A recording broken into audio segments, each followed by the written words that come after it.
11장 16절에서 19절까지 말씀으로 영적 무감각이라는 제목으로 같이 은혜를 나누고자 이렇게 나왔습니다.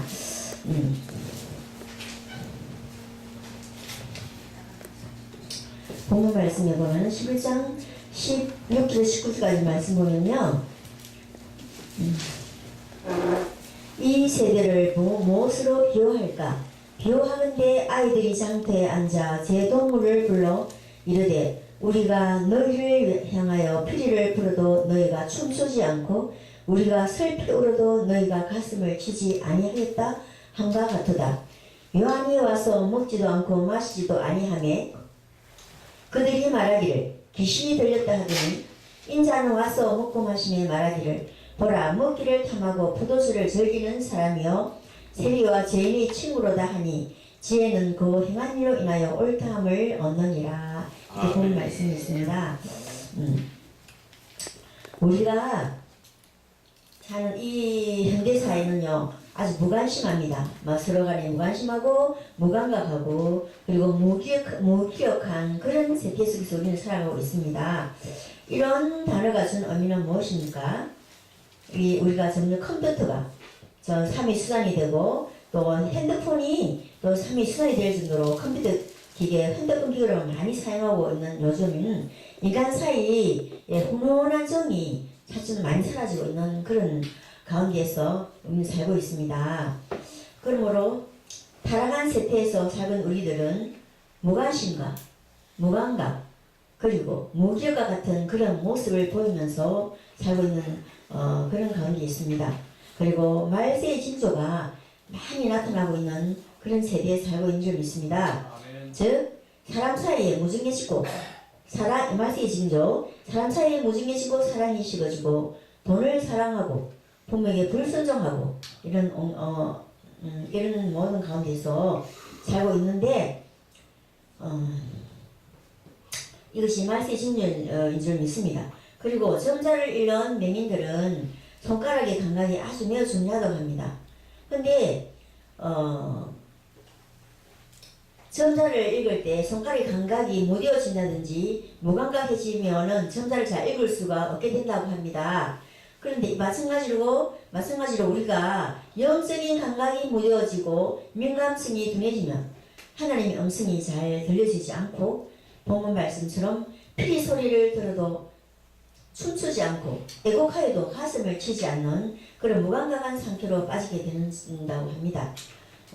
그러니까 본 말씀 보면은 본론으로 들어가면요, 본문 말씀에 예수님께서 그 세대의 세태를 한탄하시면서 비유하신 말씀이 나옵니다.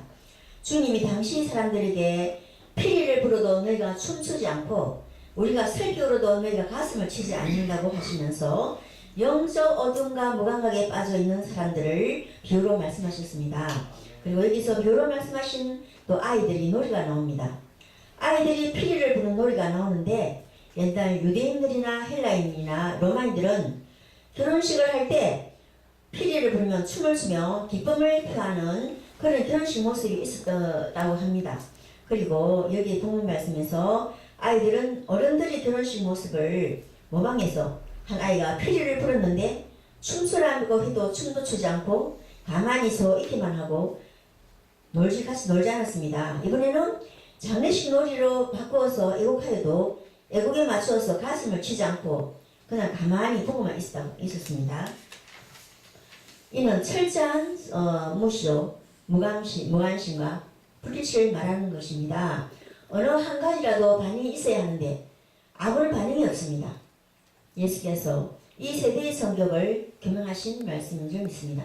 즉 아이들이 제 동무들을 불러서 그들을 기쁘게 하기 위해서 온갖 노력을 다해서 피리를 불었으나 춤추지 않고 애곡하였으나 가슴을 치지 않았습니다. 적어도 슬픔이나 기쁨의 감정 중 어느 하나를 선택해서 행동을 나와야 되는데 그들은 아무런 반응이 없었습니다. 이와 같이 요한과 예수의 동시에 사람들이었던 유대인들은 회개와 애통이 할 것을 항상 역설하는 세례 요한에 대해서 아무런 반응이 없고 구원과 해방과 기쁨의 복음을 전파하는 예수님에 대해서도 반응이 없는 무감각증에 빠져 있은 줄 압니다. 실로 그들은 내심 그 두 분을 모두 멸시하고 철저히 무시했던 것입니다. 그런데 이 같은 현상은 오늘날에도 많이 발견되는 것입니다. 즉, 이 세대는 그리스도의 은혜에 대해서 기쁨도 없고 자기 죄악에 대한 안타까운 눈물도 없는 것입니다. 첫째, 우리가 살고 있는 이 시대는 무감각의 시대라고 합니다. 무감각 시대입니다. 세상이 타락하고 영적으로 아주 많이 침체된 그런 부분도 많고 이단과 미혹의 영이 역사하고 영적으로 감각이 없는 그런 시대가 되었습니다. 교회에서도 영적으로 깨어 있어서 믿는 자들이 더욱 영적인 민감성을 가지고 세상에 나가서 담대하게 도움을 전하며 세상을 영적으로 바로 세워야 되는 그런 막대한 사명감이 있어야 되는 줄 믿습니다. 그리고 그래야 차츰 무감각의 상태에서 깨어날 줄 믿습니다. 이 세상은 마귀 사탄이 이 세상을 다 많이 꽉 차서 장악하고 있습니다. 호시탐탐 주미 자녀들을 타락시키기 위해서 오는 사자와 같이 돌아다닙니다. 항상 기도에 힘쓰며 말씀으로 무장하여서 이 세상을 넉넉히 이기는 저희들이 되었으면 하는 바람입니다. 아멘. 무감각이라는 것은 감각이 없는 상태인데 신경 조직이 죽은 상태입니다. 그래서 저 문둥병자와 같은 그런 상태입니다.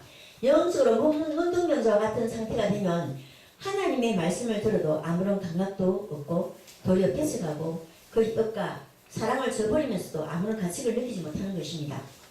우리는 정신을 차려서 피소리에 기뻐하고 애곡하는 소리에 가슴을 펼 수 있는 그런 자가 되기를 간절히 바랍니다. 네, 실제로 우리가 살고 있는 현대는 진리의 말씀을 듣지 못하는 시대입니다. 여기 본문 말씀에서 세례 요한에 대한 말씀이 나오는데 요한의 음식은 메뚜기와 석청인데 또 요한은 나신인의 규례를 따라서 포도주나 술을 마시지 않았습니다. 즉 금욕적인 절제의 생활을 하며 주의기를 예배하고 개개인 메시지를 전파했는데 이것을 본 교만한 유대인들이 회개하거나 뉘우치지 않고 아무런 반응이 없다가 요한의 금욕적인 모습과 선구자적인 모습을 보고 귀신이 들렸다고 비난한 것입니다. 또 예수님께서는 세례 요한처럼 금욕적이고 야생의 생활을 한 것이 아니라 다른 사람들이 하는 것과 똑같은 그런 일상생활을 하셨는데 지금 그리고 죄인들과 함께 자리하여 세리들과 식사도 하셨으며 또 천하게 여기는 그런 사람들과 어울려 다니기도 하셨습니다. 바리새인들과 위선적 종교가들의 가식적 종교 행태를 온몸으로 비난하실 것이 되며 바리새인들의 관점에서는 파행적인 행동을 한 예수님이야말로 율법의 파기자로밖에 간주될 수밖에 없었습니다. 여하튼 소외된 자, 가난한 자, 죄인들과의 식사는 복음이 진 자유의 기쁨의 한 부분인 것 같습니다. 본문 말씀에서 예수님께서는 먹기를 탐하고 포도주를 즐기는 사람으로 그들에게 비춰지셨고 어떠한 메시지를 전달해 줘도 메시지에는 전혀 관심을 보이지 않고 오직 진리를 향하여 악에 가득 찬 비난거리만을 찾는 자들이었습니다. 완악한 그들에게는 예수님께서 전하는 메시지가 들어가지 않았습니다. 영적으로 무관심, 무감각의 상태에서 비난거리만 지녔습니다. 우리도 이런 바리새인과 유대인들처럼 그런 믿음의 생활을 하지 않는지 항상 돌아보고 회개하는 그런 믿음의 사람들이 되었으면 합니다. 아멘. 우리들이 사는 자연에는 여러 가지 소리가 있습니다. 새소리, 물소리, 음악소리 등 여러 가지 아름다운 소리도 많습니다. 이 아름다운 소리는 우리들을 즐겁게 해주고 세상을 아름답게 합니다. 정서적으로도 너무 아주 좋게 해줍니다. 인간들은 소리를 통하여 의사 전달도 하고 대화를 나눕니다. 그런데 청각장애자들은 소리도 들을 수 없고 의사 전달도 잘 되지 않습니다. 얼마나 답답하겠습니까? 헬렌 켈러 여사가 생각납니다. 헬렌 켈러 여사는 보지도 못하고 듣지도 못하고 말도 하지 못하는 그런 가운데에서도 기독교 신자의 저성을 잘 만들어서 많은 교육을 또 잘 받았습니다. 그리고 하버드 대학도 나오고 그리고 점자책도 반영하고 참 여러 가지 공부를 많이 하신 분입니다. 물론 신앙생활 교육도 철저히 받은 줄 믿습니다. 그래서 훌륭한 분이 되셨는데 사람의 말소리 자연을 듣지 못하는 것보다 더 불행하고 답답한 것이 있는데 그것은 하나님의 진리의 말씀을 듣지 못하는 것입니다. 오늘 본문에서 예수님께서 비유로 말씀하신 피리 소리, 애곡 소리는 진리의 소리라고 할 수 있습니다. 우리는 주님의 말씀을 들어야 하고 주님의 그 음성에 귀 기울여야 합니다. 그리고 유다왕 요시아는 성전을 수리하다가 하나님의 율법책을 발견하게 되고 율법책에 쓰여져 있던 말씀을 들었을 때 옷을 찢으면서 회개하였습니다. 우리는 완악한 마음에 하나님 말씀 들어올 때 마음밭을 갈고 없는 회개를 하고 좋은 열매 맺는 주님 자녀들이 다 되기를 소원합니다. 세상 사람들은 아무리 진리의 말씀을 전해도 그 진리의 말씀을 깨닫지 못하고 그런 분들이 너무 많습니다. 하지만 주님의 사랑을 가지고 꾸준하게 복음 말씀을 전할 때 그 완악한 마음이 부드러워지고 가시와 엉겅퀴가 다 제하여지고 복음을 받을 줄 믿습니다. 지혜자의 길은 주의 말씀을 듣고 주의 뜻을 분별하고 죄와 불의를 철저히 회개하며 나아가야 되는 길인 줄 믿습니다. 또 세 번째로 현대를 사는 그리스도인은 피리 소리에 반응이 하겠습니다. 피리 소리 들으면 반응이 있어야 되고 그리고 또 신앙인이 있어 가장 중요한 것 중 하나는 영적으로 민감한 상태에 있어서 주님의 말씀에 항상 순종하고 행해야 할 준비를 하고 있어야 될 줄 믿습니다. 전쟁터에 나가 있는 병사들은 유사시를 대비해서 항상 상사의 명령에 귀 기울이고 반응할 준비를 하고 있어야 하는 것처럼 승리하기 위해서는 영적인 승리를 하기 위해서는 철저히 상사의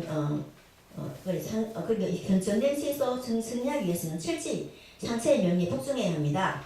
그리고 불복종하면 전쟁터에서는 총살도 당할 수 있습니다. 그만큼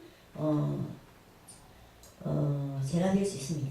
마귀가 오늘 사자와 같이 삼킬자를 두루 찾고 있는 이때에 믿음의 귀한 일꾼으로 쓰임 받으려면 깨어서 기도하고 하나님의 말씀에 순종하는 그런 주님의 자녀의 자세가 필요합니다.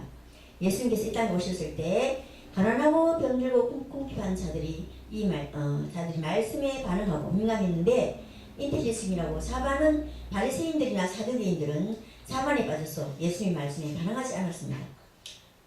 그리고 도리어 예수님을 핍박하고 박해하고 그래가지고 많은 힘들게 하였습니다.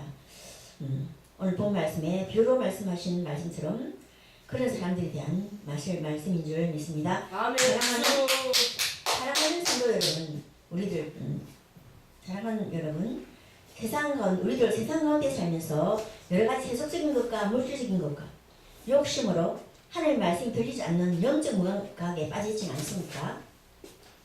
정신 차려서 우리를 다시 돌아보는 귀한 기회가 되시기를 바라겠습니다. 아멘. 사람을 너무 바라보지 말고 주님을 바라보며 하나님의 음성에 귀 기울이며 영적인 민감성을 가지고 살아가는 여자의 되시기를 간절히 바라겠습니다. 아멘. 감사합니다. 아멘.